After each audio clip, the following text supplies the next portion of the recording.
Hello दोस्तों, मैं आपका दोस्त जगन्नाथ पासवान आज सुबह फिर हाजिर हूँ आपके साथ। अभी विधानसभा का चुनाव चल रहा है और इस समय बड़ी विधानसभा से भारतीय जनता पार्टी सबसे मजबूत चल रही है।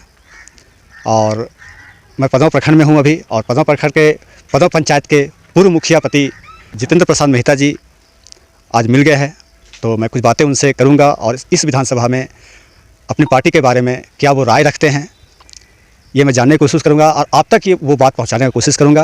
मैं आपका दोस्त जगन्नाथ पासवान। मैं आपको जिनसे मिलवाने जा रहा हूं वो उन्होंने देश का सेवा भी किया है। वो देश का सेवा करके रिटायर होकर के अब पदमा का सेवा करने के लिए आए हैं और पदमा का सेवा कर रहे हैं।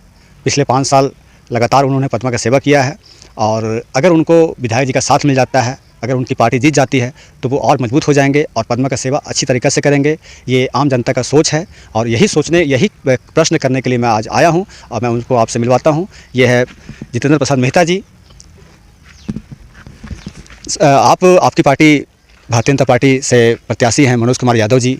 वो पूर्व में यहाँ से 4 बार विधायक भी रह चुके हैं और लगातार कई काम भी किए हैं। तो इस विधानसभा चुनाव में क्या नया मुद्दा लेकर के आप लोग आम जनता के पास जाएंगे, यही मैं जानने के लिए आपके पास आया हूं और ये एक सवाल आम जनता का भी है, तो कुछ बताइए। आपके चैनल से माध्यम से मैं आपको सबसे पहले मैं धन्यवाद देता हूं कि आप इस संदर्भ में बात करने के लिए कम से कम मुख्य रूप से चुनकर मुझे प्रेरित करने के लिए अपने कैमरे के सामने लाए हैं। मैं आपको धन्यवाद देता हूं तहे दिल से। अब रहा मनोज बाबू जो भी भावी विधायक के रूप में अपना जनसंपर्क जारी रखे हैं, उन्होंने पूर्व में भी 4 बार विधायक रहे हैं। उनका सेवा अटूट होता है, हर गरीब से वो रूबरू होते हैं। छठियारी से लेकर के हर काम तक एक ऐसे विधायक हैं कि उनको कोई भी आदमी बुला ले तो उनके घर में जाकर दस्तक देते हैं।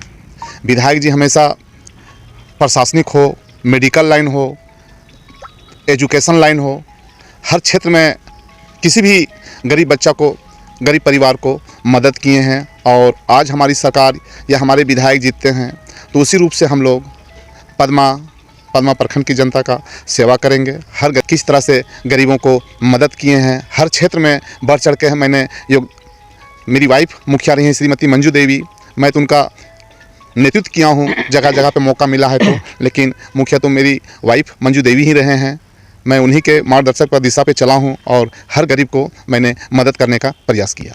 अच्छा, अगर विधायक जी जीत जाते हैं मनोज कुमार यादव जी, तो पदमा में क्या वैसा नया लाने वाले हैं? क्या मेन मुद्दा क्या रहेगा पदमा प्रखंड के वासियों के लिए, जो आपके मतलब मनोज यादव जी की तरफ से दिया जाएगा? ये कुछ मुद्दा आप लोग सोच के रखे हुए हैं? जैसे अभी 2-3 यहाँ सामने दिख रहा है कार्य, जैसे फार्मेसी कॉलेज यहाँ बनना था, जो वर्तमान विधायक यहाँ नहीं कंप्लीट करा पाए भूमि के अभाव में। हमारी पार्टी जीतती है तो हम लोग सर्वप्रथम प्रयास करेंगे कि फार्मेसी कॉलेज इस क्षेत्र के विकास के लिए नवनिर्माण हो और बने। बीएड कॉलेज भी यहाँ बच्ची लोग मांग रहे थे, महिला कॉलेज की मांग कर रहे थे बच्ची लोग। कोशिश करेंगे कि यहाँ महिला कॉलेज भी उनके मार्गदर्शन से पदमा में आए। अच्छा, यहाँ पे एक विधायक जी पदमा प्रखंड के रह चुके हैं, रामेश्वर प्रसाद मेहता जी स्वर्गीय। उनके कार्यकाल में लोटिया डैम बना और एक नहर बना पदमा का। रोड तो खैर सरकार उनका रखरखाव कर रही है, लेकिन लोटिया डैम और नहर का रखरखाव तक आने वाले जो विधायक लगातार बने, वो चाहे चौपारण के रहें या हजारीबाग के रहें या फिर बरही के रहें, जहाँ के विधायक लगातार बने, 20 साल मनोज यादव जी रहें, 10 साल अकेला यादव जी रहें, लेकिन कोई भी विधायक उनके किए गए कामों को रखरखाव तक नहीं कर पाएँ। तो इस विषय में पदमा वासियों की तरफ से आप लोग यहाँ के प्रतिनिधि हैं, तो इस विषय को आप लोग वहाँ तक ले जाते हैं कि या नहीं? ये तो दुखद बात है, बात सही कर रहे हैं। पूर्व विधायक आज स्वर्गीय हैं, उन्होंने पदमा प्रखंड को एक नई दिशा दिए थे। लोटिया जलाशय उन्हीं के कार्यकाल में बना था और पदमा इटखोई रोड जो देख रहे हैं उन्हीं के सशक्त कार्यों से लाया गया था। ये जनता, पदमा प्रखंड की जनता हमेशा उनको याद करते हैं और श्रद्धा सुमन प्रेरित करते हैं, देते हैं, क्योंकि उनका कार्य ही ऐसा था विकास। रामेश्वर मेहता आज हम लोग के क्षेत्र में नहीं है, लेकिन पदमा को एक नई दिशा दिए।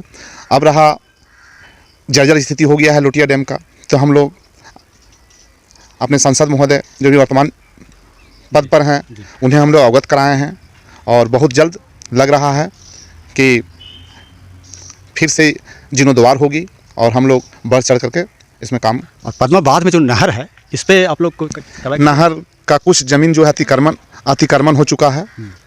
हम लोग कोशिश करेंगे कि जब जलाशय का जीर्णोद्वार होता है, लोटिया डैम का जीर्णोद्वार होता है, तो उसमें हम लोग नहर का भी नवनिर्माण की मांग रखेंगे। चलिए, ये तो बहुत अच्छी बात है। अब इस चुनाव में जनता के लिए क्या संदेश है आपका? जनता सबसे सर्वोपरि है। जो पूर्व में सेवा दिए हैं विधायक जी, उसी सेवा के लक्ष्य से हम लोग काम करेंगे। और इतना तो ज़रूर है कि भारतीय जनता पार्टी के जो भी कार्यकर्ता हैं सक्रिय हैं, एक भी गरीब का काम रुकेगा नहीं। हम लोग बढ़ चढ़ कर उनको मदद करेंगे हर क्षेत्र में। देखिए, आप जिस पार्टी का सपोर्ट कर रहे हैं वो भारत ही नहीं पूरे विश्व में सबसे ज़्यादा संख्या की पार्टी है। भारत के सबसे बड़ी पार्टी भारतीय जनता पार्टी, जिसमें सबसे ज़्यादा कार्य करते हैं वो, और आप उनके सहयोगी हैं, आप उनके लिए काम करते हैं, आप उनके कार्यकर्ता हैं भारतीय जनता पार्टी के।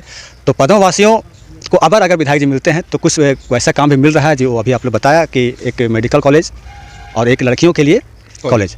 ठीक है, ये तो बहुत अच्छी बात है। तब तो यहाँ की लड़कियाँ, अगर कॉलेज बन जाता है तो यहाँ की लड़कियाँ भी आगे चल के पढ़ाई करने के लिए जो हजारीबाग जाती है, जो रांची जाती है, जो बाहर जाते हैं, वो यहाँ पर पढ़ाई करेंगे। तो अंतिम में क्या संदेश देना चाहते हैं भारतीय जनता पार्टी के लिए पदों पंचायत के वोटरों को?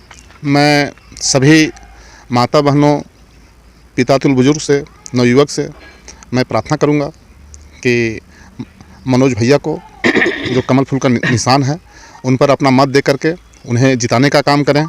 और आपका सेवा हम कार्यकर्ताओं पर भी छोड़ दें, क्योंकि कार्यकर्ता आपका हम लोग घर का हैं।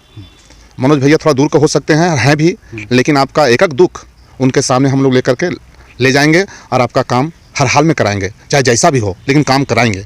और मेरी बात रहा तो हर जनता जानते हैं कि मास्टर साहब को बोलने के बाद हम लोग का काम रुका नहीं है, काम होता है और होगा। कुछ और बातें अगर आपके मन में हो जो जनता तक आप पहुंचाना चाहते हो तो वो भी आप बता सकते हैं। मैं बरही विधानसभा की जनता से मैं आग्रह करूंगा कि पूर्व विधायक की कार्यशैली से आप अवगत हैं। मैं हाथ जोड़कर विनती करूंगा कि विधायक जी को एक सेवा का मौका दीजिए और कभी भी आप इनके द्वार से खाली हाथ वापस नहीं जाएंगे। ये हम एक छोटा सा कार्यकर्ता हैं, आपको वादा दिलाते हैं कि मनोज भैया पास जो भी दुख सुख आदमी लेकर आया है, उनका प्रॉब्लम सॉल्व हुआ है और सॉल्व होगा। इसी के साथ हम प्रार्थना करते हैं कि एक मौका इन्हें दिया जाए। चलिए।